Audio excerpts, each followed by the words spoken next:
Nous sommes en 1789, une année qui allait marquer le début d'une transformation radicale en France. La France bourdonne, non pas d'excitation, mais de frustration. Les murmures de mécontentement se transforment en cris de révolte. Imaginez un royaume avec un roi et une reine vêtus somptueusement, inconscients des difficultés de leur peuple. Leurs palais resplendissants et leurs fêtes somptueuses contrastent cruellement avec la misère des rues. Ils se régalaient de mets délicats, tandis que les gens du peuple mouraient de faim. Leurs appels au pain couvert par le tintement des coupes de champagne. Les paysans, les artisans et même certains bourgeois, tous souffraient sous le poids des impôts et de la famine. C'était la recette parfaite pour un désastre. Et quel désastre la Révolution a-t-elle apporté? Les rues de Paris se sont transformées en champs de bataille et les idéaux de liberté ont été trempés dans le sang. Mais la Révolution française ne se résumait pas au pain. C'était un carnaval chaotique d'idées, alimenté par les idéaux des Lumières et un désir brûlant de changement. Les philosophes comme Voltaire, Rousseau et Montesquieu avaient semé les graines de la révolte avec leurs écrits sur la liberté et l'égalité. Penser liberté, égalité, fraternité, avec une guillotine en accompagnement, juste pour faire bonne mesure. La guillotine, cet instrument de mort, est devenu le symbole de la justice révolutionnaire, tranchant les têtes des aristocrates et des traîtres présumés. C'était une époque où les perruques volaient, où des têtes tombaient, au sens propre comme au sens figuré, et où la France faisait ses premiers pas hésitants vers la République. Les salons et les cafés étaient des lieux de débat enflammés, où les idées révolutionnaires prenaient forme. Ce n'était pas votre leçon d'histoire typique, mes amis. C'était une course folle de bouleversements politiques, de changements sociaux et de drames à faire rougir un feuilleton télévisé. Les alliances se faisaient et se défaisaient, les trahisons étaient monnaie courante et chaque jour apportait son lot de surprises. Alors, bouclez vos ceintures alors que nous retournons à l'époque tumultueuse de la Révolution française où nous découvrirons le côté amusant, bizarre et carrément absurde du chaos de la Révolution. Des personnages hauts en couleur, des événements imprévisibles et des retournements de situation dignes des plus grands romans. Préparez-vous à rire, à apprendre et peut-être à perdre la tête, au sens figuré bien sûr. Car la Révolution française, avec tous ses excès et ses contradictions, reste l'un des chapitres les plus fascinants de l'histoire humaine. Une époque où l'espoir et le désespoir se côtoyaient, où les rêves de liberté se heurtaient à la réalité brutale du pouvoir. Parlons du roi Louis XVI, l'icône de la mode qui a perdu la tête un peu trop littéralement. Ce roi s'intéressait plus à sa garde-robe extravagante et à sa collection de serrures élaborées qu'à diriger un pays. Il avait même un ministre de la mode attitré. On peut dire qu'il savait établir des priorités. Louis XVI était un homme au plaisir simple. Il adorait la chasse, l'horlogerie et, disons, tout sauf être roi. Il était tellement déconnecté du peuple que lorsqu'on lui a dit qu'il n'y avait pas de pain, il aurait répondu qu'il mange de la brioche. Que ce soit vrai ou non, cela donne une bonne image de son inconscience. Sa reine, la tristement célèbre Marie-Antoinette, n'a pas été d'un grand secours non plus. Mais nous y reviendrons plus tard. Disons simplement que leur manque de sens politique, combiné à leur train de vie extravagant, a attisé les flammes de la Révolution plus vite que l'on ne peut dire guillotine. Ah, Marie-Antoinette, la reine originale de la mode est malheureusement l'enfant vedette de l'insensibilité royale. Elle est souvent dépeinte comme l'incarnation de l'extravagance et de la déconnexion de la réalité. Cette reine d'origine autrichienne était connue pour son train de vie extravagant, ses coiffures imposantes et bien sûr la célèbre citation « qu'il mange de la brioche », qu'elle n'a probablement jamais prononcée, soit dit en passant. Cette phrase est devenue un symbole de son règne, même si elle est probablement apocryphe. Imaginez être tellement déconnecté de la réalité que vous faites construire un hameau miniature dans les jardins de votre palais parce que vous trouvez la vie paysanne adorable. C'était Marie-Antoinette pour vous.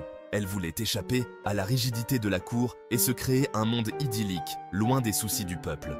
Ne vous méprenez pas, elle n'était pas toute mauvaise. Elle avait aussi un côté plus humain et bienveillant.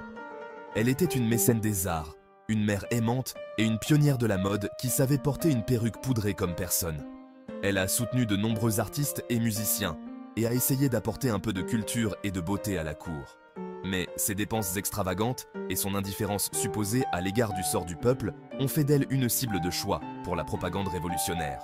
Les pamphlets et caricatures de l'époque la dépeignaient comme une figure détestable, responsable de la misère du peuple. Elle est devenue le symbole de tout ce qui n'allait pas avec la monarchie, Et finalement, son train de vie extravagant lui a coûté, eh bien, la tête.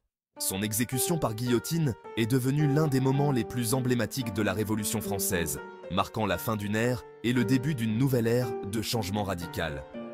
Après sa mort, la France a été plongée dans une période de bouleversement et de réforme. Le règne de Marie-Antoinette reste un sujet de fascination et de débat, symbolisant à la fois l'excès et la tragédie. Son histoire continue de captiver les historiens et le grand public, rappelant les complexités de la vie royale et les conséquences de l'isolement du pouvoir. Imaginez la scène, le 14 juillet 1789. La tension est plus élevée que la coiffure de Marie-Antoinette. Les rues de Paris sont en ébullition. Les murmures de révolte se transforment en cris de guerre. Les rumeurs vont bon train, alimentées par la colère et le désespoir. Les Parisiens parlent de famine, de taxes écrasantes et de l'injustice omniprésente. Les esprits s'échauffent et le peuple de Paris en a assez. Leur cible, la Bastille, cette forteresse imposante qui domine l'horizon parisien. La Bastille, symbole de l'oppression royale et endroit pratique pour stocker de la poudre à canon. Elle est perçue comme le cœur de la tyrannie royale. La Bastille n'était pas vraiment pleine à craquer de prisonniers. Il n'y en avait que 7. Mais cela n'avait pas d'importance. Ce n'était pas le nombre de prisonniers qui comptait, mais ce qu'elle représentait. Mais cela n'avait pas d'importance. Elle représentait tout ce que les révolutionnaires méprisaient, la tyrannie, l'injustice et une très mauvaise ventilation. Elle représentait tout ce que les révolutionnaires méprisaient, la tyrannie, l'injustice et une très mauvaise ventilation. Les révolutionnaires voyaient en elle un symbole de tout ce qui devait changer. L'injustice et une très mauvaise ventilation. Les conditions à l'intérieur étaient insupportables, un reflet de l'oppression que ressentait le peuple. Alors, armés de tout ce qu'ils pouvaient trouver, fourches, outils agricoles, un mousquet de temps en temps, les Parisiens ont pris d'assaut la forteresse. Ils étaient déterminés, unis par un désir commun de liberté. Les Parisiens ont pris d'assaut la forteresse. Ce fut un événement chaotique et sanglant, mais après des heures de combat, la Bastille tomba. La révolution avait commencé. Ce fut un événement chaotique et sanglant, mais après des heures de combat, la Bastille tomba. La révolution avait commencé. Les rues étaient remplies de cris de victoire et de larmes de soulagement. Mais après des heures de combat, la Bastille tomba. La révolution avait commencé. La prise de la Bastille n'a peut-être pas été l'événement le plus important sur le plan stratégique, mais elle a eu une forte valeur symbolique. La prise de la Bastille n'a peut-être pas été l'événement le plus important sur le plan stratégique, mais elle a eu une forte valeur symbolique. Elle a montré au monde entier que le peuple français en avait assez d'être ignoré et qu'il était prêt à se battre pour ses droits. Mais elle a eu une forte valeur symbolique. Elle a montré au monde entier que le peuple français en avait assez d'être ignoré et qu'il était prêt à se battre pour ses droits.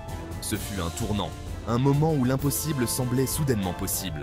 Elle a montré au monde entier que le peuple français en avait assez d'être ignoré et qu'il était prêt à se battre pour ses droits. De plus, cela a donné lieu à une histoire formidable et à un jour férié encore meilleur.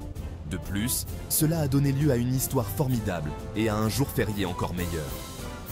Chaque année, le 14 juillet, les Français se souviennent de ce jour où ils ont pris leur destin en main, célébrant avec des feux d'artifice, des défilés et une fierté renouvelée.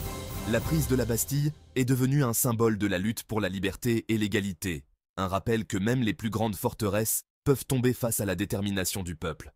C'est une leçon d'histoire qui résonne encore aujourd'hui, inspirant ceux qui se battent pour la justice et les droits humains partout dans le monde.